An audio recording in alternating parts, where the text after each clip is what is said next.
The air in the Cinder Creek stockyard was a foul cocktail of manure, sweat, and cheap whiskey. It was a place for trading beasts, a world of bellowing cattle and the sharp, cracking commands of men who measured life in dollars per head. But today, the cattle were quiet.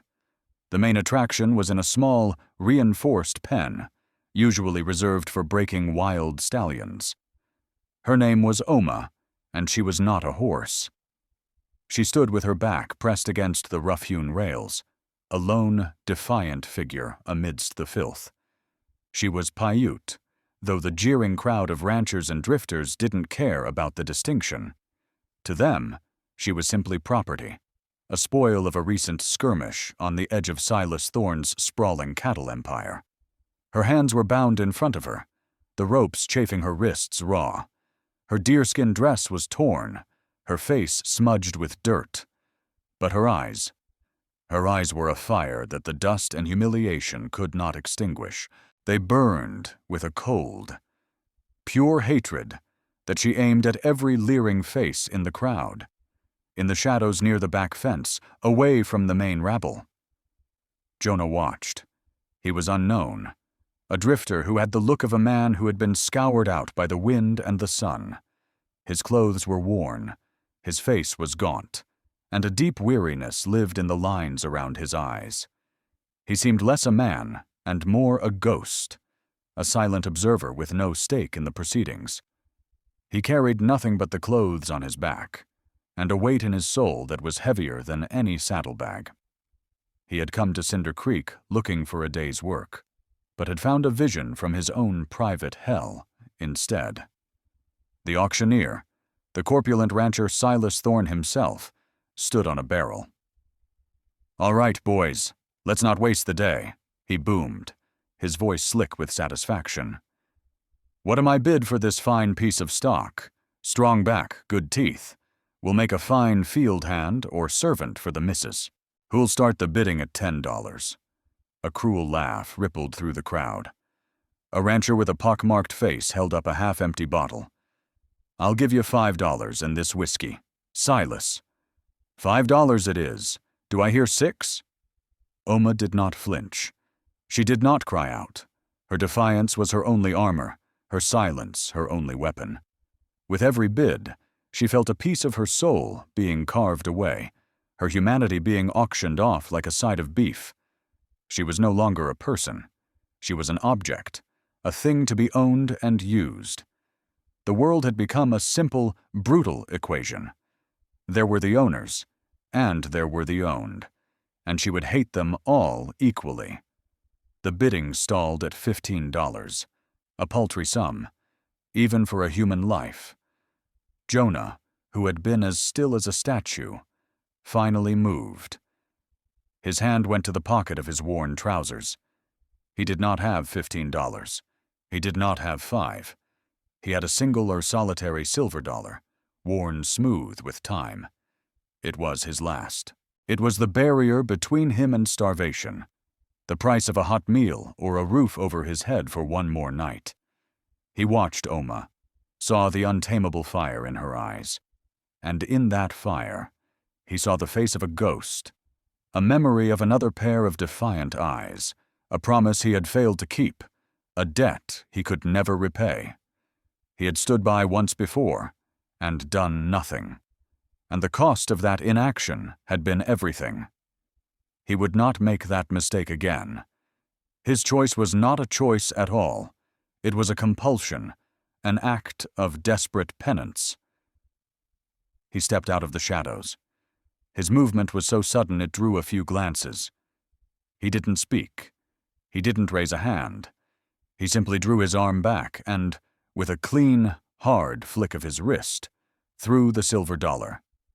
The coin sailed through the air in a high, shimmering arc, catching the afternoon sun. It landed with a sharp, metallic clink on the top of the barrel right in front of Silas Thorne. The sound was as loud and definitive as a gunshot. The bidding stopped. Every head turned to the gaunt, unknown cowboy. The silence was absolute, thick with confusion. Thorne stared at the coin, then at Jonah. "What is this?" he snarled. "That ain't no bid. Stranger." Jonah met his gaze. His voice, when he spoke, was low and rough, like stones grinding together. "That's all I have," he said. It was a simple statement of fact, but it held the weight of a final, desperate wager. "It's not a bid. I'm buying her." The sheer audacity of the act, the raw insanity of it, stunned the crowd into silence. It wasn't about money. It was a moral challenge, a rejection of their entire sordid spectacle. Silas Thorne's face turned a shade of purple. He was being made a fool of. "This ain't no charity. You damn vagrant," he bellowed. But the moment had been broken. The mood had shifted. The sport was gone, replaced by a tense, uncomfortable standoff. Jonah didn't flinch. He just stood there, his hand empty, having thrown his entire worldly worth onto the scales of this girl's life. With a furious oath, Thorne kicked the barrel over. "Fine. She's yours," he spat, his eyes promising murder. "Take the devil's daughter and get out of my sight." He scooped up the $15 from the last bidder, considering the single silver coin an insult not worth touching. Jonah walked forward. The crowd parted for him, their jeers replaced with wary, resentful silence. He entered the pen, and Vadai, with a small knife from his boot, cut the ropes from Oma's wrists. He had done it. He had saved her. He reached for her arm. His touch meant to be gentle, guiding. But the moment his fingers brushed her skin, she recoiled as if struck by a snake. He looked into her eyes, expecting to see relief, gratitude, anything. Instead, he saw the same cold, burning fire she had shown the ranchers. There was no distinction. In her world, the man who had sold her and the man who had just bought her were one and the same. He was just a new owner, and Oma saw him as nothing more than her enemy. Jonah had no horse. He had no belongings save for the knife in his boot and the ghosts on his back. Freedom, he was discovering, had a price, and he had just spent his last dollar on it. He grabbed Oma's arm, his grip now urgent and insistent. "We have to go, now," he rasped, pulling her toward the alley that offered the quickest escape from the stockyard. The crowd of ranchers watched them go, their faces a mixture of contempt and grudging curiosity. Silas Thorne stood by the broken barrel, his face a thundercloud, his eyes promising a reckoning. Jonah didn't look back. He knew that Thorne's humiliation was a seed that would grow into a violent weed. They had to be gone before it took root. Oma moved with him, but her body was stiff with resistance. She was not a partner in this escape. She was cargo being moved against her will. Every step she took was a concession she despised. They plunged into the alley, the stench of the stockyard replaced by the smell of rot and refuse. They emerged onto a back street and from there into the vast, desolate plains that stretched to the horizon, a sea of brown grass under a merciless sun.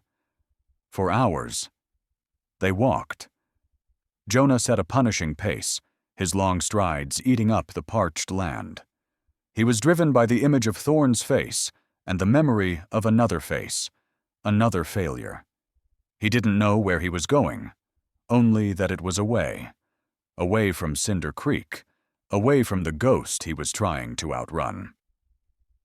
Oma followed 10 feet behind him. She walked with a steady, enduring rhythm, her eyes scanning the horizon, her face an unreadable mask. She did not speak. She did not complain. The silence between them was not peaceful. It was a battlefield, a vast, empty space charged with her hatred and his despair. As dusk began to bleed purple and rose across the sky, Jonah knew they had to stop. The chill of the high desert night was setting in, and they were exposed. He found a small, shallow arroyo, a cut in the earth that offered meager protection from the wind.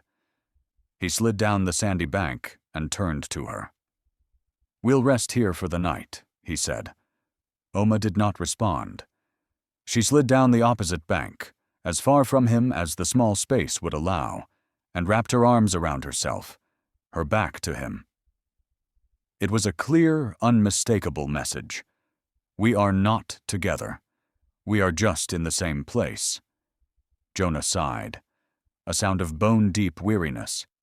He built a small, smokeless fire from dried scrub brush, the tiny flames a fragile defense against the encroaching darkness. It was then, in the flickering firelight, that he saw it clearly for the first time. The brand. It was on her left shoulder, high on her back, where the torn deerskin dress exposed her skin. It was a crude, angry symbol, a simple T for thorn. It was not the clean, practiced mark of a cattle brand. It had been done with hate, dug deep and held too long. The skin around it was an ugly, weeping red, swollen and blistered. The acrid smell of seared flesh, faint but sickening, reached him on the night air. A wave of nausea and fury washed over Jonah. This was the reality of what he had witnessed, not just an auction, a desecration, a human being marked like an animal. The ghost he carried screamed in the silent chambers of his heart. He rummaged in a small canvas pouch at his belt, a remnant of a former life. Inside was a nearly empty tin of salve, a simple mix of herbs and grease for saddle sores or rope burns, and a strip of clean linen, yellowed with age. It wasn't much, but it was all he had. He moved toward her slowly, cautiously, as one might approach a cornered wolf. "That needs to be cleaned," he said softly. "The salve will help." Oma went rigid. As his shadow fell over her, she spun around, her eyes blazing with a ferocity that startled him. She scrambled to her feet, putting her back against the arroyo wall. Her hands clenched into fists. "Let me help you," he said, his voice a low plea. "It will fester." He took another step, holding out the small tin. Her reaction was swift and violent. She did not scream. She did not speak. She lunged forward and shoved him, hard, in the chest. The attack was so unexpected it sent him stumbling backward. He caught his balance, staring at her in disbelief. "I'm not going to hurt you," he said, his frustration rising. For the first time, she made a sound. It was a low, guttural snarl of contempt, a sound of pure, unadulterated loathing. She looked from his face to his outstretched hand, then back to his face. Her meaning was brutally clear. His help was just another form of violation. His touch was the same as Thorne's touch. A hand that buys, a hand that brands, a hand that helps. They were all the hands of an owner. Jonah stopped. He looked at the ugly, festering wound on her shoulder, and then at the unhealing wound in her eyes. He finally understood. The brand was not just on her skin. It was burned into her soul, a mark of absolute dehumanization. To accept his help would be to accept that she was a thing to be cared for, a piece of property to be maintained. Her defiance, her hatred, it was the only thing they hadn't been able to take from her. She would rather die from the infection than surrender that last piece of herself to him. He slowly lowered his hand and backed away, the tin of salve feeling impossibly heavy. He sat back down by the fire, defeated. He had thrown his last coin to save her body, but he now realized he had no currency to even begin to touch her soul. They were two enemies, trapped in a fragile, unwilling truce, alone under the vast, indifferent sky, and between them, the angry red brand on her shoulder glowed in the firelight, a testament to the chasm that separated them. The sun rose on a silent, undeclared war. Jonah awoke from a fitful sleep to find Oma gone from the arroyo. A surge of panic, cold and familiar, gripped him until he saw her. She was perched on the edge of the ravine, a silhouette against the pale dawn sky. Her gaze fixed on the eastern horizon, the direction from which they had come. She was not fleeing from him. She was watching for them. The unspoken truce held for 2 more days. They walked, a man and a woman separated by a chasm of 10 feet and a universe of pain. Jonah foraged for what little he could find, a few bitter roots, a handful of grubs, leaving her share on a flat rock between their sleeping places. She ate only when she thought he wasn't looking. The brand on her shoulder grew angrier, a patch of angry red that he could see was causing her immense pain, though she never let a single sign of it cross her face. Her silence was a fortress, and he had no way to breach its walls. Their fragile, hostile peace was shattered on the 3rd afternoon. Oma, who was walking ahead, suddenly froze. She dropped into a low crouch, her body blending with the sere grass. Jonah followed her gaze. On a distant ridge, perhaps a mile away, were 3 riders. Even at this distance, the bulk of the lead rider was unmistakable. Silas Thorne. He had come for his property. There was no time for words, no need for them. Their shared danger became a language they both understood. Jonah grabbed her arm and pulled her toward a jumble of rock outcroppings, a chaotic maze of granite and shadow that offered their only hope of cover. This time, she did not resist. The immediate threat of Thorne was more potent than her hatred for Jonah. She ran with him, her movements swift and sure-footed, a creature of the wildlands in her element. They scrambled into the heart of the rock maze, a natural fortress of narrow passages and blind corners. They could hear the shouts of the riders echoing off the stone. Closer now. Thorne was a skilled tracker of beasts, and he was hunting them with the same relentless patience. In here, Jonah breathed, pulling Oma into a tight fissure between 2 massive boulders. The space was barely wide enough for them to stand, their bodies pressed close in the cramped darkness. It was the first time they had been in such proximity, an intimacy forced by their pursuers. He could feel the heat radiating from her body, the slight tremor of her ragged breathing. The sound of horses grew louder, hooves clattering on stone just outside their hiding place. "Spread out," Thorne's voice boomed, chillingly close. "She can't have gone far. Find the girl." Jonah held his breath. He could feel Oma's muscles tense beside him, coiled like a spring. Her hatred for him was still a palpable force, but now it was eclipsed by the sheer terror of recapture. In the shared darkness, trapped and hunted, they were no longer just a buyer and the bought. They were 2 living beings fighting for the same breath of air. A rider passed the opening of their fissure, so close they could smell the sweat of his horse. Oma flinched, and her shoulder brushed against the rough granite wall. A sharp, involuntary hiss of pain escaped her lips, a sound instantly swallowed by the darkness. But in their cramped space, Jonah heard it. It was the first sound of vulnerability she had ever made. Before he could even think, his hand moved. It was not the touch of an owner or a helper. It was a simple, instinctive human gesture. He placed his hand gently on her other shoulder, the one that was not branded, a silent, steadying pressure. It was a gesture that said, "I am here. Be still." He expected her to recoil, to shove him away, but she didn't. She froze for a heartbeat, her body rigid.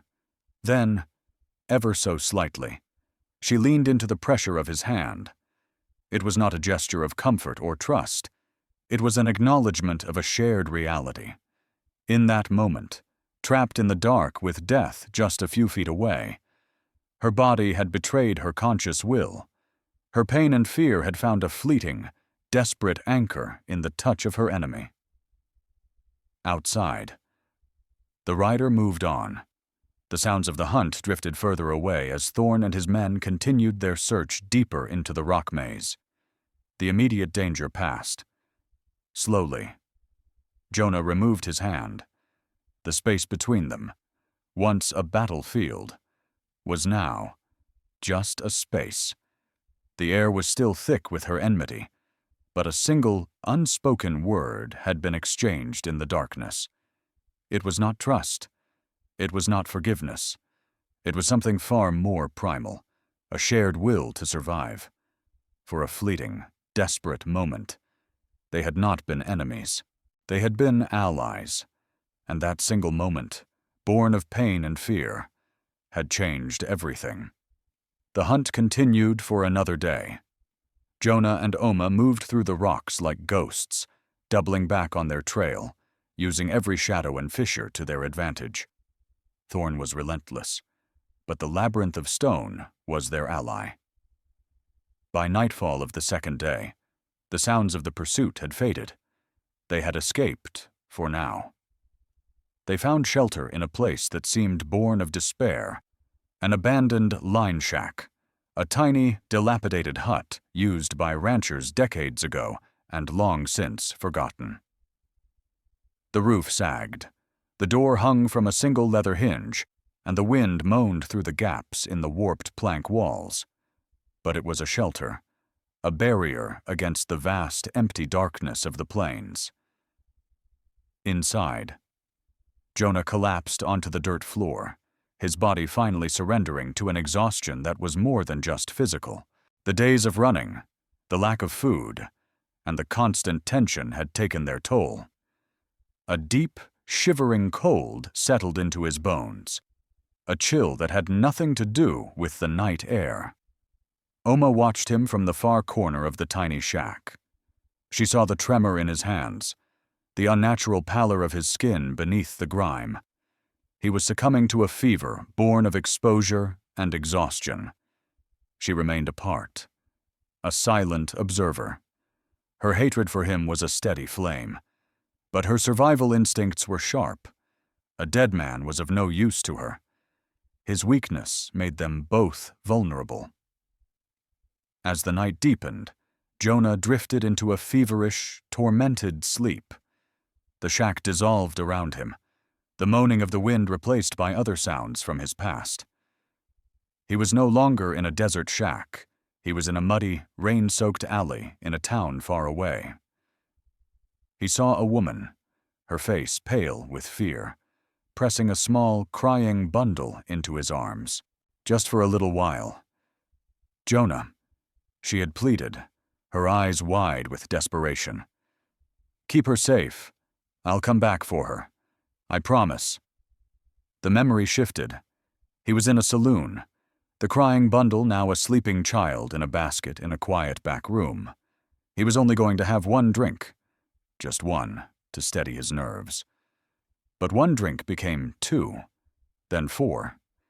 He was running from something then, too, a different kind of ghost. He awoke hours later, his head pounding, to the smell of smoke. The saloon was on fire. He had stumbled out, choking, but by the time he remembered the child, the back of the building was an inferno. He had tried to go back in, but the fire had beaten him back. He had stood there, helpless, listening to the silence that followed the flames. He had failed. He had broken the ultimate promise. He cried out in his sleep, a raw, guttural sound of pure agony. He thrashed on the dirt floor, his hands reaching for something that wasn't there. He was trapped in the inferno of his own guilt. Oma moved from her corner.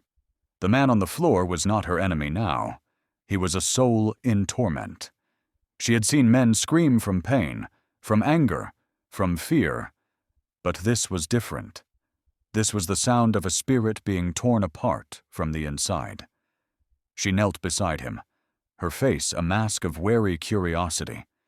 His feverish eyes flew open, but they didn't see her. They were looking through her, into the past. I'm sorry, he mumbled, his voice thick with delirium. The fire. I'm so sorry. Leah. I couldn't save her. He didn't know he was speaking aloud. He was confessing his sins to the ghost that had haunted him across the desolate plains of the West. He had not just bought Oma out of a sense of abstract justice. He had bought her because he was desperately trying to save the ghost of the child he had let die. Oma was his penance, his desperate last-ditch attempt to bargain with a past that could not be changed. His act of salvation was, at its core, an act of profound selfishness. Oma stared at him, the pieces clicking into place, the haunted look in his eyes, the desperation in his voice when he said, "That's all I have." His obsession with her well-being. It wasn't about her at all. It was about him. It was about some other girl, some other fire, some other promise. The revelation should have fueled her hatred.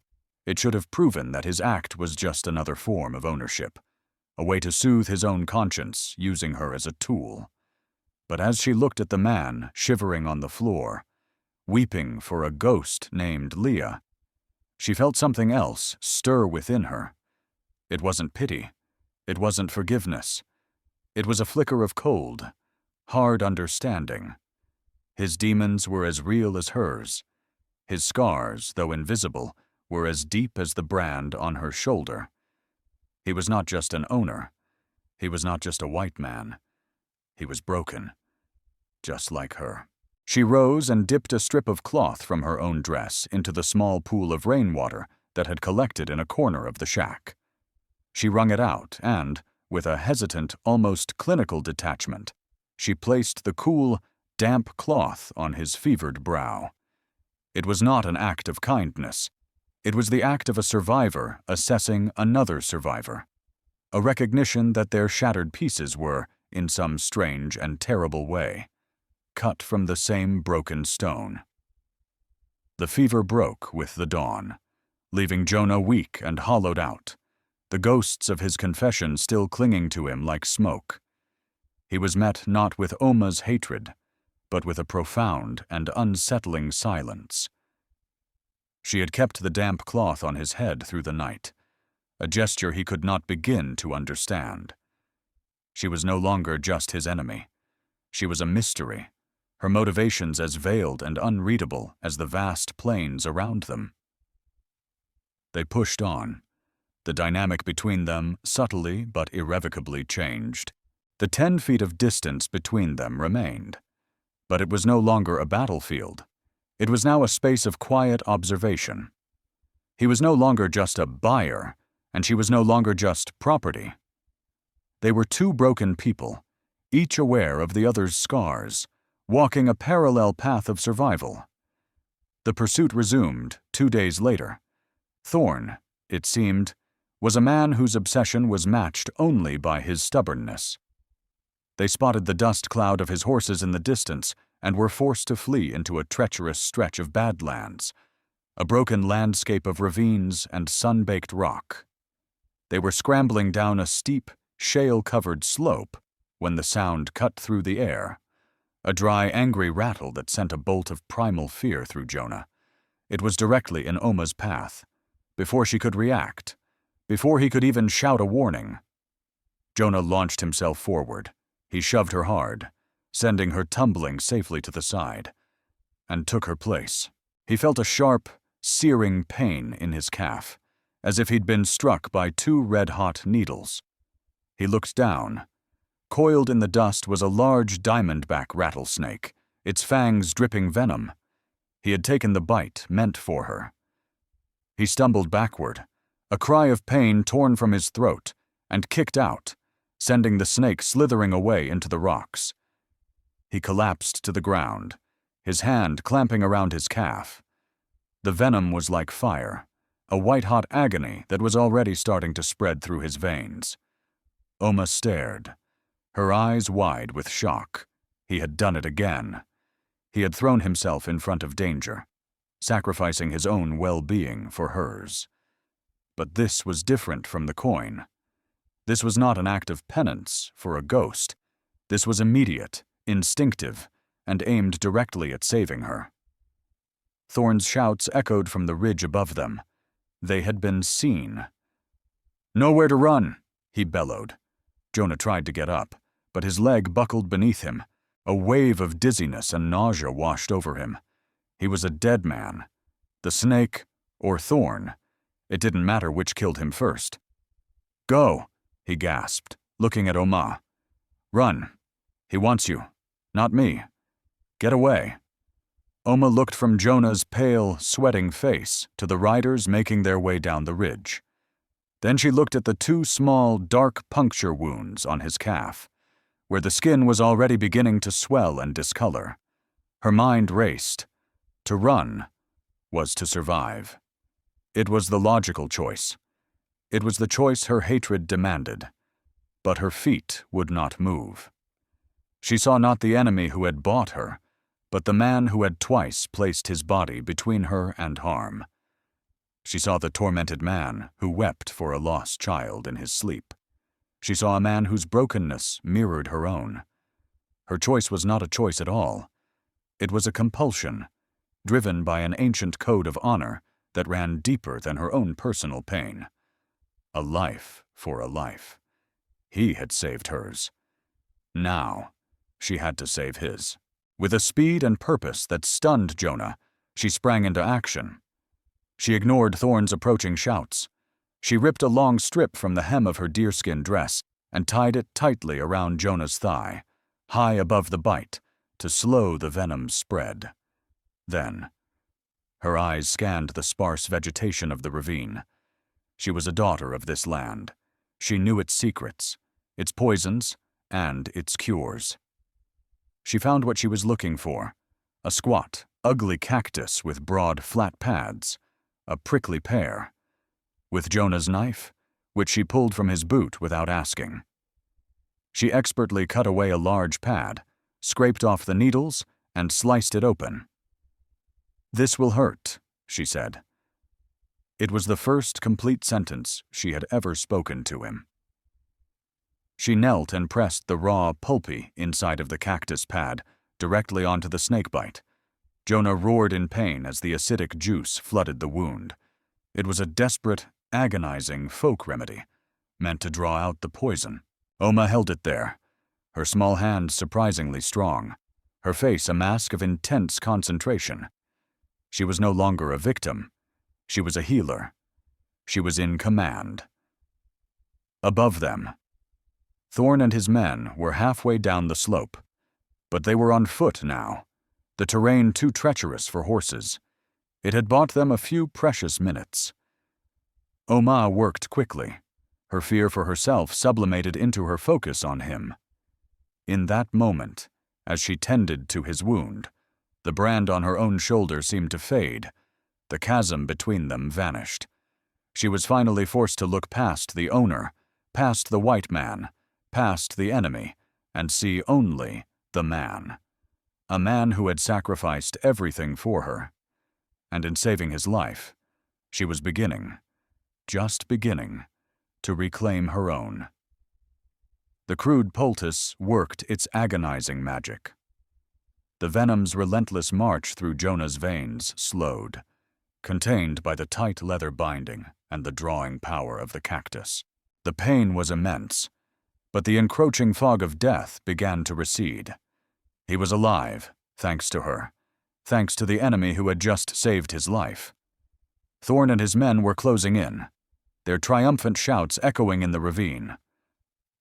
Oma, her face grim, grabbed Jonah's arm and pulled him to his feet. "Can you walk?" she demanded. It was a command, not a question. Jonah, leaning heavily on her, his leg a pillar of fire, managed a weak nod. Their escape was a nightmare crawl. Oma was no longer a follower or a victim. She was the leader, the strategist, half supporting his weight. She guided him through the Badlands, using her innate knowledge of the terrain to find paths Thorn's men would overlook. She was a ghost in her own land, and she was making Jonah a ghost with her. For 2 days, they moved in a haze of pain and desperation, leaving a trail so faint that even a man as obsessive as Silas Thorn eventually lost it. They found refuge in a shallow cave, hidden behind a waterfall.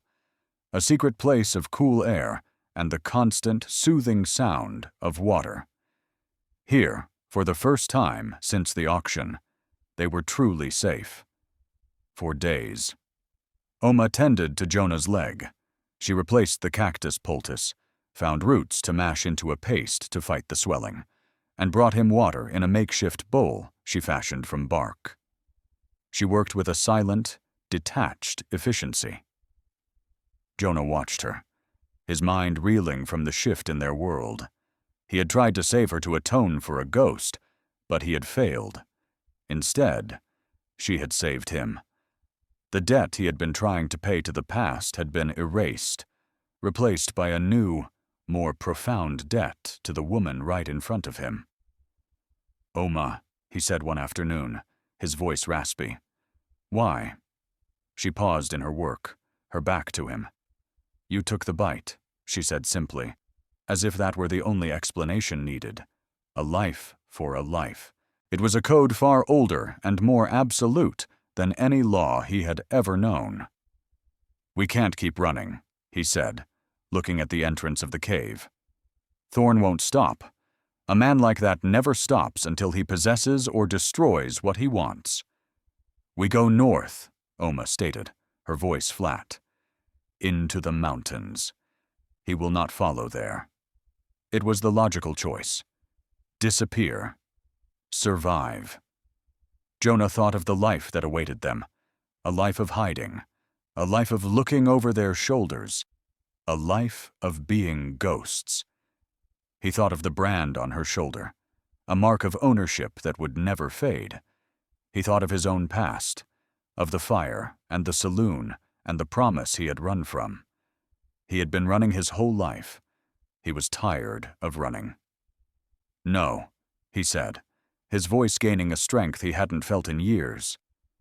Oma turned to look at him, her expression a mixture of surprise and annoyance. "He put his mark on you," Jonah said, his gaze meeting hers. "He made you a piece of his property. If we run, we are letting him win. That brand will own you forever. And the ghost of what I did, it will own me." He struggled to sit up, his face pale but his eyes burning with a new fire. "There's only one way to end this. We have to stop being the hunted. We have to choose the battlefield." "That is a fool's choice," Oma said, her voice sharp. "That is choosing to die." "No," Jonah countered. "It's choosing how we live. We don't go back to the town. The law there is whatever Thorn says it is. We go back to the one place he feels the most powerful, the most secure. We go back to his ranch." The idea was insane. It was walking into the heart of the enemy's power, unarmed and wounded. "We can't win a fight," Oma said, stating the obvious. "It's not about winning a fight," Jonah insisted. "It's about taking back what he stole. He stole your name, Oma. He stole your humanity and tried to replace it with a brand. We're going back to make him see the woman, not the mark. We're going to make him acknowledge what he did, not in front of a town that doesn't care, but in his own home, where the crime began." Oma stared at him, her mind grappling with the terrifying logic of his words.